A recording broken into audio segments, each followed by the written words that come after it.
اعوذ باللہ من الشیطان اللعین الرجیم بسم اللہ الرحمن الرحیم الحمد للہ وسلام علی عبادہ الذین اصطفیٰ اللہ خیر عما یشرکون۔ اس سے پچھلے کلپس میں تقلید سے متعلق کچھ گفتگو کی تھی، شاید اس میں کچھ ابہام رہ گئے ہوں، تو اس لیے اس کو مزید وضاحت کرنے کی ضرورت ہے کہ تقلید کیا ہے۔ تو تقلید کا لغوی معنی کیا ہے، اصطلاحی معنی کیا ہے، اس میں اس کو ذکر کرنا ضروری بھی نہیں ہے، اور اس کو ذکر نہیں کرنا بھی نہیں چاہیے، کیونکہ لغوی معنی، اصطلاحی معنی، ان سب کو جاننے سے ہمارے دین پر، جاننے نہیں جاننے سے ہمارے دین پر کوئی فرق نہیں پڑے گا، نہ جانے تو کوئی ہمارے لیے مسئلہ نہیں ہے۔ لیکن تقلید سے متعلق عموماً لوگوں کے ذہنوں میں جو بات بیٹھی ہوئی ہے اور اسی پر عمل پیرا ہے، اسی پر چلتے ہیں، اس لیے اس کو توضیح کرنا ضروری ہے۔ تو لوگوں کے ذہنوں میں تقلید سے متعلق جو بات بیٹھی ہوئی ہے وہ کیا ہے؟ تقلید یہ ہے کہ خود روایت کی طرف نہ دیکھو، پاک معصومین کے روایت کی طرف نہ دیکھو، بلکہ مجتہد کی طرف رجوع کرو۔ وہ جس طریقے سے کہے اسی طریقے سے اسی سے حکم لے، یعنی حکم کو ڈائریکٹ روایت سے نہ لے لیں۔ تو اس کو کہتے ہیں وہ تقلید، جیسے کہ لوگ سمجھتے ہیں۔ پرسوں میں نے ایک روایت پیش کی تھی مولا صادق آل محمد سے، جس کو شیخ مفید رضوان اللہ تعالی علیہ نے اپنی تصحیح الاعتقاد صفحہ نمبر 73 میں ذکر کیا تھا، کہ جس میں مولا نے فرمایا انہوں نے بنی اسرائیل نے اپنے رہبان اور احبار، یعنی اپنے مجتہدوں اور عالموں کو اپنا رب بنا کر ان کی پرستش کرنے لگے۔ تو مولا نے فرمایا فلا واللہ ما صلوا لهم ولا صاموا، یعنی خدا کی قسم انہوں نے نماز نہیں پڑھی ہے ان کے لیے، یعنی انہوں نے ان کو سجدہ نہیں کیا ہے، ان کے لیے رکوع نہیں کیا ہے، ان کے لیے نماز نہیں پڑھی، روزہ ان کے نام پر روزہ نہیں رکھا۔ لیکن اللہ نے کیوں فرمایا کہ انہوں نے اپنے مجتہدوں اور عالموں کو اپنا خدا بنا کر ان کی پرستش کرتے تھے؟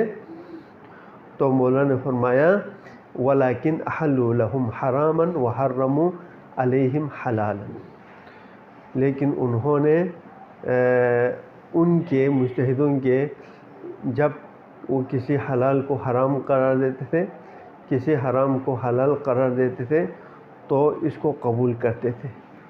تو فَعَبَدُوهُمْ وَهُمْ لَا يَشْعُرُونَ، تو اس وجہ سے ان کی عبادت کی، جب کہ وہ جانتے بھی نہیں تھے کہ ان کی عبادت کر رہے ہیں۔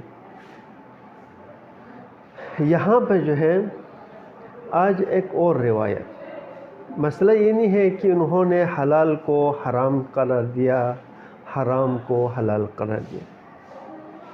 اگر قرار دیا بھی ہے تو انہوں نے بغیر کسی وجہ کے تو نہیں قرار دیا ہے، انہوں نے بھی بہانہ ڈھونڈنا ہے، انہوں نے بھی اجتہاد کیا ہے، اجتہاد کر کے انہوں نے حلال کو حرام، حرام کو حلال قرار دیا۔ صرف یہ نہیں ہے کہ انہوں نے حلال کو حرام اور حرام کو حلال قرار دیا، بلکہ انہوں نے بنی اسرائیل نے کیا کیا؟ اللہ تعالیٰ نے اور ان کے انبیاء نے اور ان کے جو وحی ان کے اوپر اترے تھے، اس میں جو حلال ہے، حلال جو جن کو کہا گیا ہے، ان کو حلال سمجھ کر، حکم خدا سمجھ کر، رسول کے حکم سمجھ کر، اللہ کا حکم سمجھ کر وہ قبول نہیں کرتے تھے۔ وہ پہلے مجتہد سے پوچھتے تھے، اپنے اس زمانے کے احبار سے، احبارین مجتہدوں سے پوچھتے تھے۔ جب ان کے مجتہد کہتا کہ ہاں یہ حلال ہے تم لے لو، تو وہ حلال کو لیتے تھے۔ اور حرام جس کو اللہ نے حرام قرار دیا ہے اور اس زمانے کے انبیاء نے جو حرام قرار دیا ہے ان کو حرام کو جو ہے اس سے پرہیز نہیں کرتے تھے. پہلے مجتہد سے جا کر پوچھتے تھے ان کے کہ اللہ نے یہ حرام کر دیا کیا کروں، تو ان کے مجتہد کہتا کہ یہ حرام ہے لہذا اس سے پرہیز کرو، تو وہ پرہیز کرتے تھے. یعنی حکم اللہ اور انبیاء کے حکم سے ڈائریکٹ نہیں لیتے تھے، پہلے اپنے مجتہدوں سے پوچھتے تھے پھر ان سے پرہیز کرتے تھے. اور اس بات کے لیے آج ایک اور شاہد مثال ہے، روایت ہے جس کو حذیفہ نے مولا سے روایت کی ہے. یہ تفسیر عیاشی ہے، تفسیر عیاشی جلد نمبر 2 اور صفحہ نمبر ہے 93،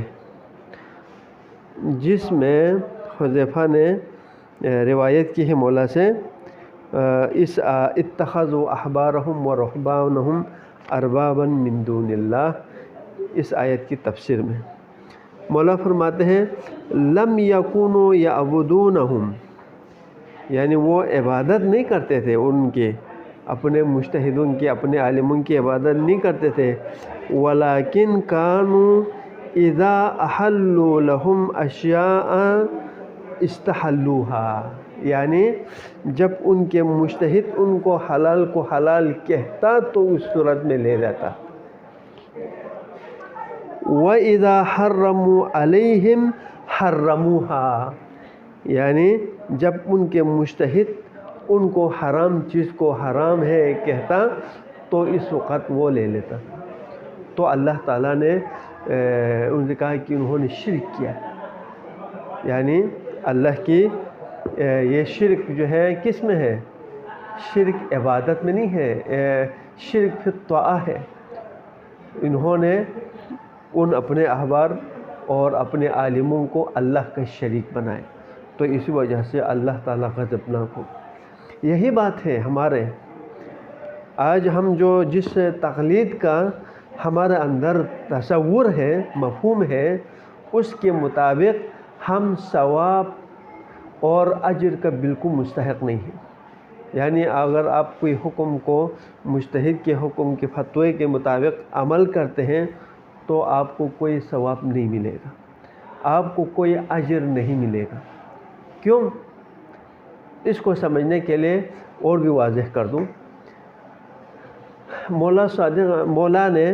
مولا حجت ابن الحسن عجل اللہ تعالی فرجہ الشریف صلوات اللہ وسلم علیہ نے ایک توقیع لکھی آپ کے نام پر کہ فلان فقیر کو 100 روپیہ صدقہ دے دو. اگر آپ مولا کے حکم کو تسلیم کرتے ہوئے سمعا و طاعہ کہتے ہوئے اگر آپ مولا کے حکم کو تسلیم کیا، عمل کیا اور اس فقیر کو 100 روپے صدقہ دے دیا تو شک نہیں ہے کہ آپ مستحق اجر و ثواب ہے. آپ نے مولا کی حکم کے امتثال کیا، حکم کی تعمیل کی اور آپ جنتی قرار پائیں گے.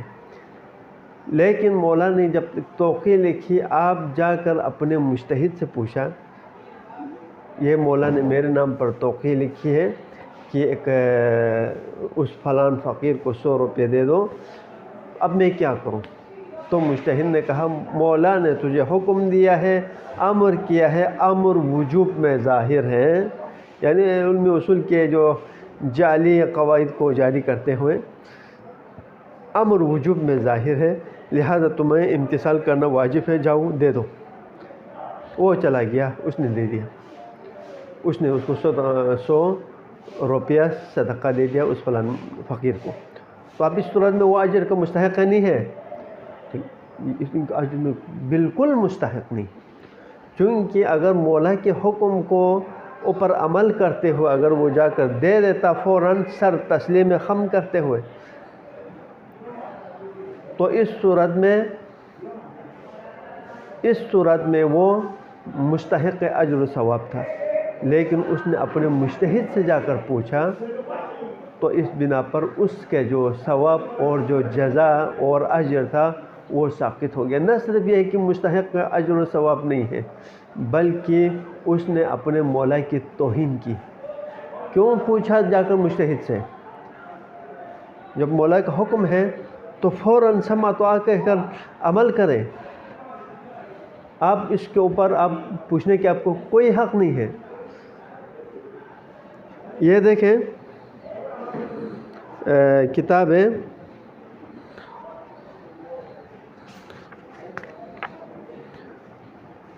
یہ ہے وسائل الشیعہ، اس میں باب نمبر 9 اور حدیث نمبر 25 اور صفحہ نمبر 117، اس میں حسین ابن خالد نے مولا علی ابن موسیٰ الرضا صلوات اللہ وسلم علیہ سے روایت کی ہے، قال شیعتنا المسلمون لامرنا، ہمارے شیعہ وہ ہیں جو ہمارے امر اور احکام کے سمعا و طاعہ کہہ کر سر تسلیم خم کریں، اس پر عمل کریں۔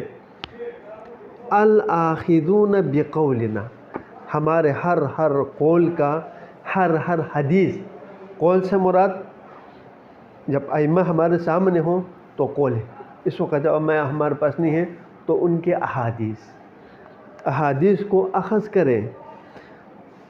المخالفون لأعدائنا فمن لم يكن كذلك فليس منا، جو ہمارے روایت کو فوراً قبول نہیں کرتے ہیں یعنی وہ ہمارے شیعہ نہیں۔ تو اس صورت میں آپ کے لیے کوئی حق نہیں ہے کہ جا کر کسی اور سے پوچھے، مولا کے حکم کی مولا کی توہین کرے، مولا کے حکم کی توہین کرے۔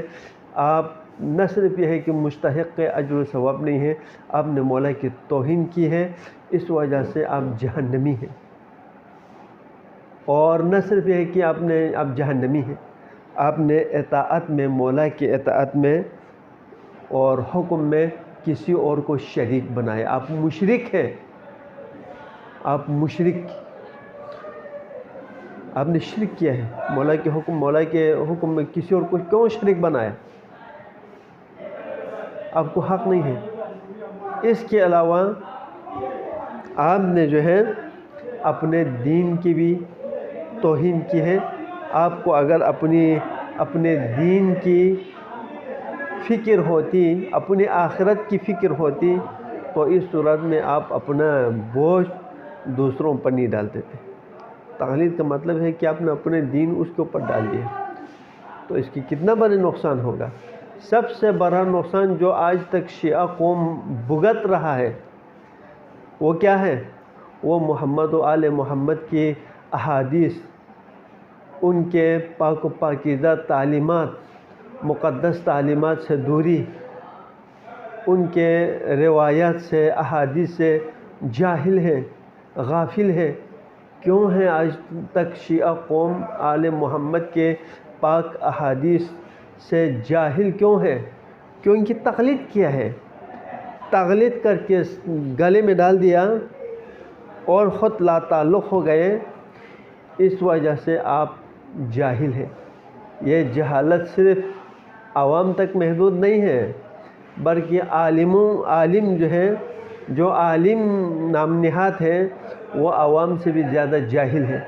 عوام اچھے ہیں، کیونکہ جتنے عوام کو اور ذاکرین اعظام کو اللہ تعالیٰ سب ذاکرین کو اپنے حفظ و امان میں رکھیں، انہوں نے محمد و آل محمد کی احادیث کی کتابوں کا ترجمہ کر کے عوام تک پہنچائے۔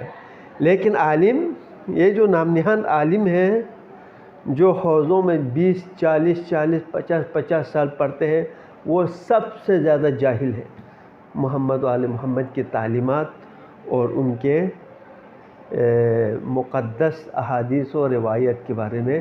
یہ اس سے بھی بڑا نقصان ہے۔ تو ان سب کے ہمارے اندر جو خرابیاں پیدا ہو رہی ہیں، اس کے علاوہ اور بھی نقصانات ہیں، وہ انشاءاللہ بعد میں ذکر کروں گا۔ لیکن یہ جو نقصانات ہو رہے ہیں، ان سب کا منبع اور سرچشمہ یہی تقلید ہے، یہی برائی ہے، اس سے زیادہ برائی کچھ بھی نہیں ہے۔ وصلی اللہ علی محمد وآلہ الطاہرین.